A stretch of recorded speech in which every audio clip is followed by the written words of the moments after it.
In the quiet outskirts of a dense forest, a small raccoon named Rusty lived happily among the trees. He was a curious little creature, always exploring new corners of his home. One sunny afternoon, Rusty noticed something sweet in the air, the smell of honey. Following the scent, he came across a large tree with a golden beehive hanging from one of its branches. Unable to resist, Rusty climbed up the tree to take a closer look. The hive was dripping with honey, glistening under the sunlight. He gently poked it with his paw, hoping to get a taste. But the moment he touched the hive, a loud buzzing filled the air. Suddenly, hundreds of poisonous bees swarmed out, circling him angrily. Terrified, Rusty tried to climb down, but it was too late. The bees surrounded him, stinging his fur and face. He yelped in pain and jumped from the tree, landing hard on the ground. The buzzing continued as he ran through the bushes, but the bees wouldn't stop chasing him. Nearby, a group of forest rangers was patrolling the area when they heard the distressed cries of the raccoon. One of the rangers, Officer Ben, quickly spotted Rusty darting through the trees, covered in bees. "That poor animal is in trouble," he shouted. The team immediately sprang into action. They put on protective suits and grabbed smoke canisters to calm the bees. Two rangers carefully approached Rusty, who had collapsed near a fallen log. The team lit the smoke, and slowly, the buzzing began to fade as the bees scattered away. Once the area was clear, the rescuers gently picked up the trembling raccoon and placed him in a safe carrier. Back at their animal care unit, the rescue team cleaned Rusty's wounds and applied soothing ointment to his stings. A veterinarian checked him thoroughly, ensuring there were no infections. After a few hours, Rusty finally began to relax, his breathing steadying. The next morning, Rusty opened his eyes to find food, water, and the kind faces of his rescuers. He was safe. A few days later, once fully healed, the team released him back into the forest, far from the beehives. As Rusty climbed a tree one last time, he turned back as if to thank his rescuers.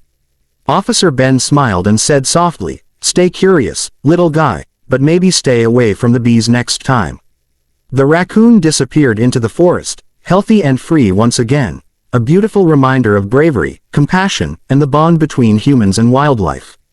After a few peaceful days of recovery at the Wildlife Rescue Center, Rusty the raccoon was finally ready to return to the forest. His wounds had healed, and his playful energy had returned. The rescue team, especially Officer Ben, had grown fond of him. Every morning, Rusty would greet the team with cheerful chirps and tiny paws reaching out for food. The same kind of noise he used when calling for help back at the rescue center. The rescue team returns. Miles away, Officer Ben and his team were out on another patrol. Suddenly, one of them heard a faint but familiar sound through their forest audio sensors, a raccoon's distress call. "That's Rusty's call," Ben exclaimed. Without wasting a second, they followed the direction of the signal. When they arrived at the riverbank, they saw Rusty jumping up and down, circling the muddy pit. Inside, the terrified fawn struggled weakly. Ben quickly understood what was happening. "Good job, Rusty," he said as he and his team rushed to help. Using ropes and a portable winch, the rescuers carefully pulled the fawn out of the pit. The frightened animal was shivering, covered in mud, but alive.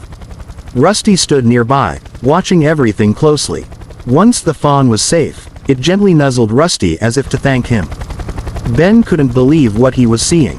"Looks like our little hero just helped us with another rescue," he said proudly. The team took a few pictures of the brave raccoon and the rescued fawn before returning both animals safely to their habitats. Night of the swarm. That night, as the moon rose above the treetops, Rusty rested in his hollow tree. The forest was quiet, but not for long. A sudden buzzing sound filled the air again. A swarm of bees, larger and angrier than before, was moving across the forest. Rusty's heart raced. He remembered the pain, the panic, the stings. But this time, he didn't freeze. He quickly climbed to a higher branch and watched carefully. The swarm seemed to be searching for a new hive location, moving dangerously close to the animal paths, where many creatures passed daily. Rusty knew this could end badly. If the bees built a hive near the main forest trail, animals, or even humans, could get hurt. Remembering how the rescue team had helped him, Rusty decided he had to warn them. He dashed toward the ranger station at the forest's edge. It was a long, risky journey, but his determination pushed him forward. Through streams, bushes, and fallen logs, he ran non-stop until he reached the familiar smell of humans and the glow of campfire light. Warning the rescuers, Officer Ben was sitting near the truck, writing notes about the day's patrol, when he heard scratching at the door. Looking up, he saw Rusty, panting, muddy, and wide-eyed.